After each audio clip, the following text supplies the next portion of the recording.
আসলে আমাদের নির্বাচনী ইশতেহার আমরা এখনো প্রকাশ করি নাই। এটা আমাদের নির্মাণাধীন আছে। আমরা আমাদের মালিকদের কাছে আমাদের সম্মিলিত পরিষদের প্রথম প্রতিশ্রুতি হোক বা আমাদের মালিকদের নির্বাচনী ইশতেহার বলেন, আমরা এই সম্মিলিত পরিষদ আমরা বিগত দিনের রাজনীতিতে এই বিজেপি রাজনীতির যদি ইতিহাস আমরা পর্যালোচনা করি, আমরা 15 বার বিজেপি নেতৃত্ব দিয়ে আসছি। তো ইনশাল্লাহ এবারও আমি আশা করি আমাদের এই মালিকদের স্বতঃস্ফূর্ত নির্বাচনে অংশগ্রহণের মাধ্যমে আমরাও আবারও আমাদের পূর্ণ প্যানেলে বিজয়ী হয়ে আসব। একটা মাত্র কারণে, সকল বিপদে আপদে আমরা মালিকদের পাশে ছিলাম। অতীতে আমাদের এই বিজেপিতে যত উন্নয়ন দেখছেন, যত ধরনের ব্যবসায়ীদের সুযোগ সুবিধা দেখছেন, সব কিছু কিন্তু সম্মিলিত পরিষদ। আমি এই স্বল্প পরিসরে সম্মিলিত পরিষদের গুণ কীর্তি বা আমাদের অর্জনগুলা বলে কিন্তু শেষ করা যাবে না। কিন্তু এবার আমরা যদি নির্বাচিত হয়ে আসি, আমাদের প্রথম ওয়াদাই থাকবে মালিকদের বা আমাদের শ্রমিকদের মাঝে। প্রথমত হলো আমাদের শ্রমিকদের নিরাপদ কর্মসংস্থান করা। দ্বিতীয়ত হলো একটা ট্রান্সপারেন্ট বিজিএমই প্রতিশ্রুতি, আমাদের ট্রান্সপারেন্ট। প্রত্যেকটা মালিক গিয়া যাতে বিজিএমইকে মনে করে তার নিজের প্রতিষ্ঠান। অতীতে এটা ছিল না। আমরা দেখেছি, আপনারাও দেখেছেন, মালিক যাইয়া স্বাচ্ছন্দ্য বোধ করতে হবে যে সে তার নিজের প্রতিষ্ঠানে আসছেন তার নিজের সেবা নেওয়ার জন্য। এই সেবাকে আমরা ইনশাল্লাহ আগামী দিনে আমরা নির্বাচিত হলে আমরা এই সেবার নিশ্চয় দিচ্ছি। প্রত্যেকটা মালিকের যে সমস্যা, আমারও সেম সমস্যা। আমাদের সমস্যাগুলো হলো বিশেষ করে দেশীয় পর্যায়ে হলো বিদ্যুৎ, গ্যাস, কাস্টম, ভ্যাট, ব্যাংকিং সেক্টরে, বন্দর সেক্টরে বিভিন্ন এগুলো আমরা অতীতেও আমরা মোকাবেলা করে আসছি এবং মালিকদের 100% স্যাটিসফ্যাকশান নিয়ে এবারও আমরা আশা করি এই রেগুলার বেসিসে যেই সমস্যাগুলো এগুলো আমরা আমাদের টিম নিয়ে আমাদের চট্টগ্রামে আমাদের যে 9 জন প্রতিনিধি আছে, ঢাকাতে আমরা 26 জন আছি, আমরা সবাই মিলে সম্মিলিতভাবে এই দৈনন্দিন এই প্রবলেমগুলো আমরা সরকারের সাথে আলোচনা করে বা বিভিন্ন ডিপার্টমেন্টের যেনারা আছেন ওনাদের সাথে আলোচনা করে আমরা এগুলা সুন্দরভাবে আমরা এগুলো সমাধান করব। এর বাহিরে যেটা আছে আমাদের এখন সমস্যা, সবচেয়ে বড় সমস্যা হলো আমরা আগামী বছর 2026-এ আমরা এলডিসিতে বেরিয়ে যাচ্ছি। তো আমরা বেরোতে চাই, কিন্তু আমরা চাই যে আমাদেরকে যাতে এটা আগামী 3 বছরের জন্যে একটা এই ব্রিদিং দেওয়া হয়, যাতে ধরেন যদি আমাদের 3 বছর যদি এলডিসিতে আমাদের সময়টা বৃদ্ধি করা হয়, তাহলে আমরা 3 বছরের মধ্যে আমার এই পোশাক খাতকে আমরা তৈরি করে নেব এলডিসি স্ট্যান্ডার্ড। সেই হিসাবে আমরা আমাদের মালিক, আমাদের শ্রমিক সবাইকে আমরা সংঘবদ্ধ করে আমরা এলডিসি মোকাবেলা করতে সক্ষম হব।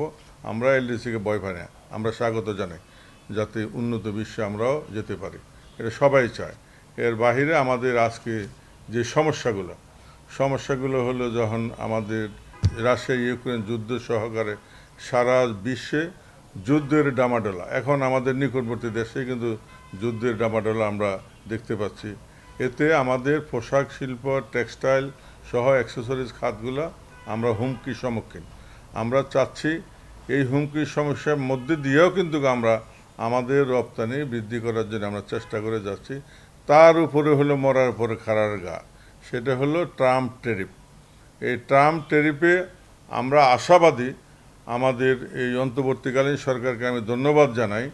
ওনায় ডক্টর ইউনূস সাহেব জনাব ট্রাম্পের নিকটে যে আবেদন করছেন 3 মাসের জন্য স্থগিত, এটা কিন্তু বিশ্ববাসী জানতে পারলো যে বাংলাদেশের কারণে ট্রাম্প 3 মাসের জন্য স্থগিত করেছে। এটা আমাদের দেশের জন্য আমাদের মুখ উজ্জ্বল হয়েছে। পাশাপাশি আমাদের যে শিল্প, এই শিল্পের জন্য আমরা আগামী দিনে আমরা আলোর মুখ দেখতে পাবো বলে আমি আশা করি। আমি মনে করি যদি আমাদের ট্যারিফটা যদি আগের জায়গায় আসে, সেই ক্ষেত্রে আমাদের যে স্বপ্ন সম্মিলিত পরিষদের, আমরা 2030 সালের মধ্যে এটা আমরা 60 বিলিয়নও ইনশাল্লাহ উত্তীর্ণ করব। আমি আমার মালিক ভাইদেরকে বলবো আমাদের ঘাবড়ানোর কোনো কারণ নাই। এই শিল্প আমরা প্রায় ৪৫ বছর যাবৎ আমরা এই সমস্যাগুলা অতিক্রম করে কিন্তু আসছি। আমরা ৩ মিলিয়নের ব্যবসার থেকে আজকে 42 বিলিয়ন, যারা ৪৫ বছরে 42 বিলিয়ন পারে, আমরা ৩০ সালের মধ্যে ইনশাল্লাহ আমাদের মূল টার্গেটে হবে এই শিল্পকে ৬০ বিলিয়নে উন্নীত করা। এর পাশাপাশি আমাদের এই ৫ই আগস্টের পরে আমরা দেখেছি যে আমাদের অনেকগুলো ফ্যাক্টরি বন্ধ হয়ে গেছে, অনেক কর্মী ছাঁটাই করা হয়েছে। আমরা সম্মিলিত পরিষদ ইনশাল্লাহ নির্বাচিত হয়ে আসলে প্রথমেই হবে এই বন্ধ ফ্যাক্টরিগুলোকে কিভাবে খোলা যায়। এটা ব্যাংকিং কারণে হতে পারে, অন্য কোনো কারণে হতে পারে। এই যে ফ্যাক্টরিগুলো বন্ধ হয়েছে, আমাদের হাজার হাজার শ্রমিক কিন্তু বেকার হয়ে গেছে। তাহলে আমরা চাইব আমাদের রপ্তানি বৃদ্ধি করতে হলে আমাদের ফ্যাক্টরির দরকার, আমাদের কারখানাগুলো খুলে আমাদের এই রপ্তানি বৃদ্ধিকে যাতে সহায়তা করতে পারি, এটা আমাদের প্রথম এবং একটা আমাদের ইয়েতে কর্মসূচি থাকবে ইনশাল্লাহ। আপনি কিছুটা বলছিলেন যে বিজেপি নিকট অতীতে আসলে স্বচ্ছ ছিল না। আমরা দেখেছি যে বিজেপি নেতৃত্বে কারা আসবে সেটি সরকারের সবুজ সংকেতে নির্ধারিত হতো। মালিকরা ভোট দিয়ে প্রার্থী নির্বাচিত করতে পারছেন না। আপনি এখন সম্মিলিত পরিষদ থেকে প্যানেল লিডার আছেন, এই পরিষদ থেকেই আসলে 15 বার বিজেপি নেতৃত্ব দিয়েছে। না, আমি আসলে ওইভাবে বলি না যে মালিকরা ওখানে গিয়ে তাদের মানে সেবা পেতেন না অথবা মালিকরা যেতে পারতেন না। মালিকরা যেতে পারতেন, হয়তো সেবার যেটুকু পাওয়ার দরকার ছিল, সম্মান যতটুকু পাওয়ার দরকার ছিল অতটুকু ওনারা পেতেন না। এটা আমি নিজেও পাইনি। বিগত পতিত সরকারের সময় আমি নিজে গিয়েও আমি একজন সিনিয়র এন্টারপ্রেনার হিসেবে আমি নিজেও পাইনি। এটা আমাদের দুর্ভাগ্য। এটা আমাদের বিজেপির কোনো দোষ না, যারা নেতৃত্বে ছিলেন তাদেরও দোষ না। তাদের প্রতি হয়তো বা একটা স্টেবিলার ছিল, তারা এটা সারা দেশ যেমন অরাজকতা সৃষ্টি ছিল, আইন শৃঙ্খলার অভাব ছিল, সব কিছু মিলে সবগুলোর প্রতিষ্ঠানে এভাবে কিন্তু বেদখল হয়ে গেছে। এটা আমাদের কোনো গার্মেন্টস মালিক যারা আছেন, আমরা যারা নিরীহ মালিক আমাদের যারা বলি, তাদেরকে আমি অনেকেই কাছেই শুনেছি যে গিয়ে ওনারা এই অনেক সেবা টাইমলি ওনারা পেতেন না বা স্বচ্ছতার অভাব ছিল। এটা আমরা অনুভব করতে পারছি। ইনশাল্লাহ আমরা এবার ক্ষমতায় গেলে আমরা সেই স্বচ্ছতা আমরা ফিরিয়ে আনবো। আমার বিপক্ষে যিনি প্যানেল লিডার ফোরামের বাবুই ভাই, ওনার সাথে আমাদের বারবার আমরা ট্রান্সপারেন্ট বিজেপি চাই। দিনের শেষে আমরা কিন্তু ব্যবসায়ী, রাজনৈতিক স্বার্থে, নির্বাচনের স্বার্থে সম্মিলিত পরিষদ এবং ফোরাম, কিন্তু আলটিমেট দিনের শেষে আমরা ব্যবসা করি। আমরা ব্যবসায়ীদের উন্নতি করতে চাই, এই শিল্পের উন্নতি করতে চাই। এই পতিত সরকারের সময় যেহেতু বিজেপি একটি গোষ্ঠীর নিয়ন্ত্রণে ছিল, তখন কিন্তু প্রশ্ন উঠেছে যে বিজেপির ভোট প্রক্রিয়া নিয়ে। অনেকেই বলতেন যে আসলে বিজেপির সাধারণ সদস্য, আপনি যেটি বলছিলেন নিরীহ সদস্যরা আসলে স্বাধীন মতো ভোটটা দিতে পারেন নাই। এবার যেহেতু আপনি এবং আপনার যে বিপক্ষে প্রার্থী আছেন মাহমুদুল হাসান খান বাবু, আপনারা কি দুজন প্রতিশ্রুতি দিচ্ছেন যে এবারের ভোটটি অবাধ, সুষ্ঠু এবং নিরপেক্ষ আয়োজনের জন্য প্রার্থী হিসেবে আপনারা যথেষ্ট ভূমিকা রাখবেন?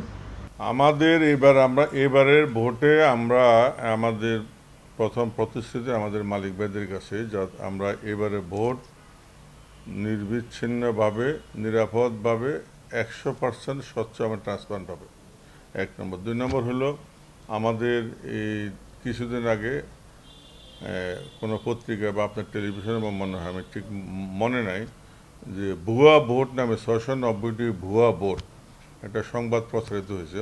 এটাতে আমরা মর্মাহত হয়েছি। কারণ ভুয়া ভোট আমরা দুই পক্ষেই একটা জায়গায় সম্মতি। ভুয়া ভোট আমরা তাকেই বলি যার কোনো অস্তিত্ব নাই, ফ্যাক্টরি অস্তিত্ব যার নাই সে ভুয়া ভোট। এটা আমরা কিছু অলরেডি আমাদের যিনি এই অ্যাডমিনিস্ট্রেটর আছেন এবং ওনার তত্ত্বাবধানে ইতিমধ্যে আমরা কিছু ভুয়া ভোট পাইছি, কিন্তু 690টি না। এর সংখ্যা অনেক কম, নগণ্য, কিন্তু 690টি ভোট বাদ গেছে। কারণটা হলো এই ভোটগুলা আমাদের অনেক বড় বড় ফ্যাক্টরি, বন্ধু বান্ধব, আত্মীয় স্বজন, আমরা যাদেরকে নিয়ে গত 35-30 বছর যাবত, আমি নিজেই 35 বছর এই ট্রেডে, যাবত একসাথে আমরা ব্যবসা করি, তাদেরকে আমাদের সমাজ এখন দেখতে পাচ্ছে না, তারা নাই। কারণটা হলো তাদের ফ্যাক্টরি ব্যাংকারাপসি হয়ে গেছে, তাদের ফ্যাক্টরি বিধ অসুবিধার কারণে ফ্যাক্টরিগুলো বন্ধ। এটা কিন্তু ভুয়া ভোট না। এইগুলাকেই কোনো একটা মহল ভুয়া ভোট হিসেবে প্রচারিত করছে। আমরা এটার তীব্র প্রতিবাদ জানাই। ইনশাল্লাহ সম্মিলিত পরিষদ ক্ষমতায় গেলে আমরা আমাদের প্রতিশ্রুতি হলো এই অস্তিত্ববিহীন যারা আছে তাদেরকে আমরা ভোটার না, তারা ভুয়া হিসেবে থাকবে। কিন্তু যাদের ফ্যাক্টরি আছে অথবা ফ্যাক্টরি চলে না কিন্তু বন্ধের কারণ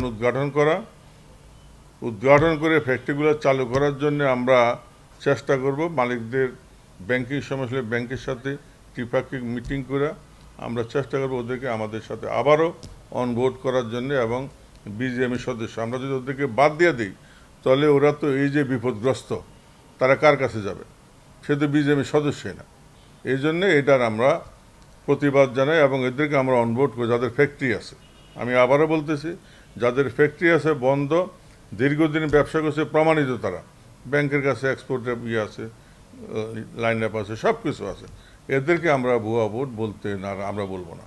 এরা আমাদের ভোটার না, কিন্তু ওরা মেম্বার থাকতে পারে। হয়তো বিজিএমই সাবস্ক্রিপশন দিলে বিজিএমই মেম্বার থাকবে, আর ভোটার হতে হলে এক্সপোর্ট লাগবে, সেটা আমরা জানি, অথবা সাব কন্ট্রাক্ট লাগবে। এটা আমাদের এই যারা মালিক বাইরে আছেন তাদের কাছে আমাদের সম্মিলিত পরিষদ আর একটা প্রতিশ্রুতি। বিগত দিনে যারা সম্মিলিত পরিষদের নেতৃত্ব দিয়েছেন, সাধারণ উদ্যোক্তারা বলছেন তারা সরকারের তালি তেল তোষামদে ব্যস্ত ছিলেন, এবং সবশেষ বিজেপির যিনি প্রেসিডেন্ট নির্বাচিত হয়েছিলেন তার ব্যবসা ছিল না। এটি কি বিজেপিকে কলঙ্কিত করেছেন? এই যে সরকারের সঙ্গে তাল মেলানো, তালি দেয়া, সরকারের মানে মালিকদের স্বার্থের বাইরে সরকারের স্বার্থকে সুরক্ষা করা এবং অব্যবসায়ীকে বিজেপির প্রেসিডেন্ট বানানো। অব্যবসায়ী কিনা সেটা আমার জানা নাই। অব্যবসায়ী হলে তো উনি প্রেসিডেন্সিয়াল পদে ইলেকশন বা ডাইরেক্টর পদও করতে পারতেন না। নিশ্চয়ই উনি ভোটার ছিলেন, এবং অতীতে যারা সম্মিলিত পরিষদে এই সমস্ত পদে এসে যদি কোনো পদকে যদি কলঙ্কিত করে থাকে, তারা এটা ব্যক্তিগত, এটা নিতান্তই তাদের ব্যক্তিগত ব্যাপার। তারা হয়তো করে থাকতে পারে তাদের নিজস্ব স্বার্থ সিদ্ধির জন্যে, স্বার্থ হাসিলের জন্যে, তাদের মানে কমপ্লিটলি তাদের ব্যক্তিগত চরিত্রকে তারা তাদের নিজের মতো করে তারা হয়তো সাজাইছে। আমাদের এটা আপনি হাতে গোনা করেন, আমাদের 35 জন, আপনার ডালাওভাবে তো এটা বদনাম করতে পারেন না। আমাদের টিমে হলো 35 জন, একজন দুজন করে যদি করে থাকে এর জন্য তো দল দায়ী না। এটা সারা বাংলাদেশে বলেন বহির্বিশ্বে সব জায়গায় ভালো মন্দ সংমিশ্রণে কিন্তু দল বা সংগঠন বা কোনো প্রতিষ্ঠান। তো যারা অন্যায় করছে তারা তাদের ফল পাইছে, যারা অপরাধ করছে তারা তার আইনের আওতায় গেছে। এতে আমাদের কারো কোনো ধরনের কোনো বিন্দুমাত্র কোনো নেই, কোনো এই আফসোস নাই, কোনো প্রতিহিংসা নাই। যদি অন্যায় করে থাকে দেশের প্রচলিত আইনে সে বিচারের মুখোমুখি হবে। আইনি সাজাপ্রাপ্ত হলে আমরা তাকে বয়কট করব, এটাই তো নিয়ম আমাদের, এবং আমরা সে জায়গায় অটল আছি। আমার নেতৃত্বে যদি আমরা এবার সম্মিলিত পরিষদ নির্বাচিত হই, আমার ওয়াদায় থাকবে ট্রান্সপারেন্ট, সৎ, সচ্ছল এবং সজ্জন একটা প্রতিষ্ঠান বিজিএমই আমি গড়ে তুলব। এটা আমার ওয়াদা, আপনি এটা রেকর্ড করে রাখবেন। এটা যদি কখনো আমার দ্বারা, আমি ওয়াদাবদ্ধ, আমি এবং আমার টিম দ্বারা আমরা কখনো বিপদগ্রস্ত হব না। এটা আমাদের মালিকদের কাছে আমাদের ওয়াদা। এটা আপনি শুরুতে অনেকগুলো চ্যালেঞ্জের কথা বলছিলেন যেগুলো আপনি মোকাবেলা করতে চান যদি সম্মিলিত পরিষদ বিজেপি নেতৃত্বে আসতে পারে। এই যে চ্যালেঞ্জগুলো মোকাবেলা করতে গেলে এত বড় কাজ আপনার একার পক্ষে সম্ভব না। আপনারা 35 জনের একটি বোর্ড বিজেপি নেতৃত্ব দিবেন। একটু বলবেন যে এই যে যারা পরিচালক পদে সম্মিলিত পরিষদ থেকে যাদেরকে আপনি নিয়ে আসবেন আপনার পর প্যানেলে, কাদেরকে আপনি মনোনয়ন দিচ্ছেন? এই যে একগুচ্ছ চ্যালেঞ্জ আপনাকে মোকাবেলা করতে হবে, প্রার্থী বাছাইয়ের ক্ষেত্রে আপনি কাদেরকে রাখছেন? ধন্যবাদ জানাচ্ছি আপনাকে, আপনি একটি সুন্দর প্রশ্ন করার জন্যে। আসলে একা এত বড় প্রতিষ্ঠান এটা কোনোভাবে, আমার যে টিম সম্মিলিত পরিষদের 35 জনে আমার যে টিম আমরা তৈরি করেছি, এই টিমে আমাদের অনেক অভিজ্ঞ ব্যক্তিরা আছেন যারা অতীতে বিজিএমতে সেবা দিয়েছেন। আমিও ছিলাম 2012-13-তে। এর পাশাপাশি আমরা নবীনদেরকে নিয়েছি আমাদের পাশে থাকার জন্যে। এর বাহিরে আমরা মহিলা উদ্যোক্তা নিয়েছি। তো তিনের সমন্বয়ে আমরা যারা প্রবীণ আছেন তারা নবীনদেরকে শিখাবেন এবং তারা আমাদের এই বিজিএমকে সুন্দরভাবে বিভিন্ন ডিপার্টমেন্টে ওনারা দক্ষতার সহিত ওনারা কাজ করে আসছেন, এবার ইনশাল্লাহ করবেন। এই দক্ষতার আলোকে আমরা ইনশাল্লাহ বিজিএমকে আমরা পরিচালিত করব ইনশাল্লাহ।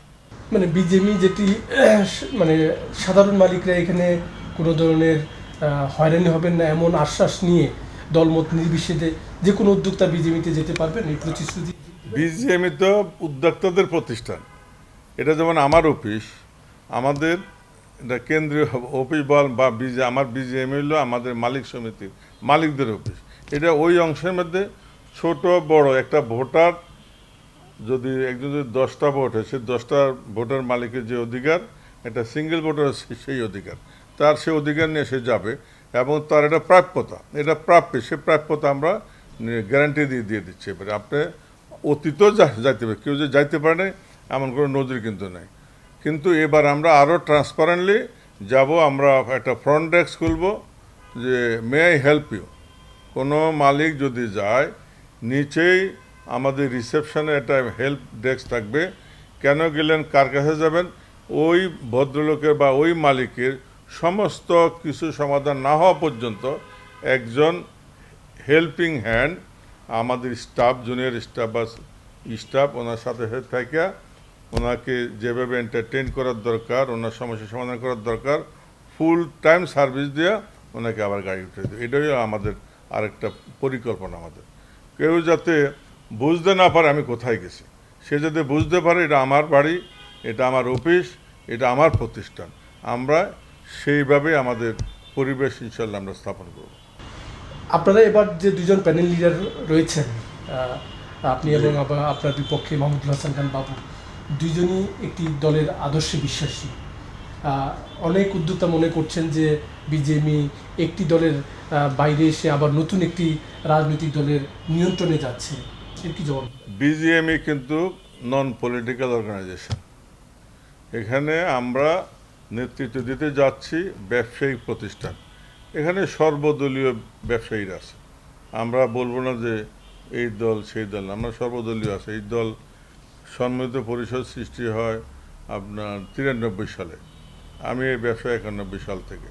আমরা দেখে আসি এই একবার ফোরাম, একবার সম্মিলিত পরিষদ, কোনো সময় আওয়ামী লীগ, কোনো সময় বিএনপি নেতৃত্ব দিয়ে আসছেন।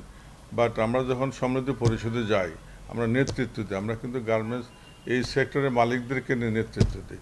আমরা কোনো রাজনৈতিক দল নেতৃত্ব দিই না, এটা আমি আপনাকে গ্যারান্টি দিতে পারি। রাজনৈতিক যদি পরিচয় থাকে সেটা আমার বাহিরে। আমার রাজনৈতিক পরিচয় আছে, সেটা আমার নির্বাচনী এলাকায়, এবং সেটা আমার ব্যবসায়ীতে কোনো মানে প্রভাব আমরা ফেলি নাই, আমরা ফেলবো না।